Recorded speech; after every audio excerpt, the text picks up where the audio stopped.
Saya Tias Afia Salma dengan NIM 2550002. Saya Aliyah Dewi Rahmastio Putri dengan NIM 2550003. Saya Aisyah Salwa Hairani, NIM 2550005. Saya Geswani Nabila Ahmad dengan NIM 2550006. Pada video kali ini, kami akan memaparkan hasil diskusi kelompok kami mengenai analisis studi kasus. Studi kasus tentang kesalahan hasil lab yang tertukar dan ditinjau oleh sistem LIS. Solusi rekam medis dan aspek hukum audit right. Untuk yang pertama, kita akan melakukan root cause analysis atau analisis akar masalah pada fase alur LIS di mana kesalahan ini bisa terjadi. Kasus ini terjadi secara spesifik pada fase pre-analitik, yaitu pengambilan dan pelabelan sampel. Titik kegagalan atau point of failure, kesalahan saat petugas menempelkan barcode LIS ke tabung darah. Barcode yang dicetak untuk tuan Y ditempelkan pada tabung darah tuan X atau sebaliknya. Baik, akar masalah atau root cause-nya adalah petugas lab melakukan human error atau salah menempelkan barcode LIS pada tabung darah pasien. Dampak sistematik karena barcode salah tempel. Mesin analisis otomatis pada fase analitik membaca data yang keliru tanpa ketik manual. Akibatnya pada fase pasca pra-analitik.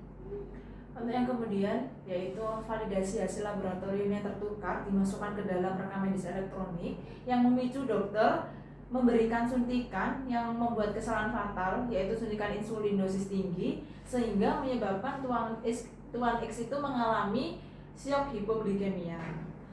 Kedua, bagaimana sih solusi teknologi rekam medis ini untuk mencegah hal ini agar tidak terulang kembali?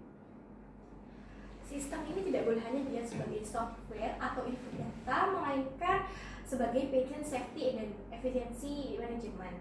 Solusi teknologi yang harus kita terapkan yaitu kita menerapkan fitur clinical decision support system, mengintegrasikan LIS dengan CDSS.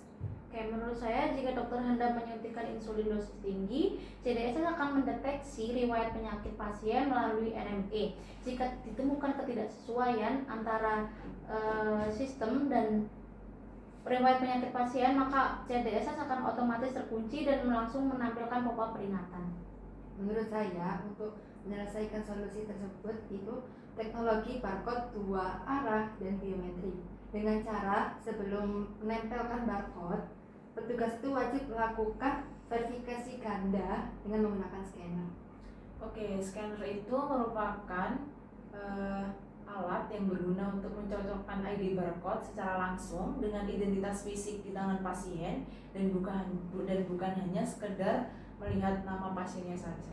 Untuk yang ketiga, bagaimana sih aspek hukum rekam medis terkait audit trail atau log jejak digital pada kasus ini? Menurut saya, peran audit trail dalam rekam medis elektronik, setiap aktivitas akan terekam secara otomatis dalam log audit, dan ini adalah bukti hukum yang sangat kuat. Untuk yang selanjutnya, siapa saja yang bisa dilacak oleh sistem? Menurut saya yang bisa dilacak oleh sistem yaitu petugas lab atau fase analitik. Sistem dapat melacak akun siapa yang mencetak barcode dan melakukan input awal tabung tersebut.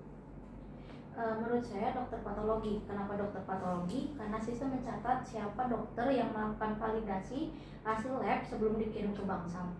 Menurut saya yang bisa dilacak oleh sistem yaitu dokter atau perawat di bangsal. Sistem itu dapat mencatat siapa yang membuka hasil RE dan siapa yang bisa menginput instruksi tindakan dalam penyuntikan alami.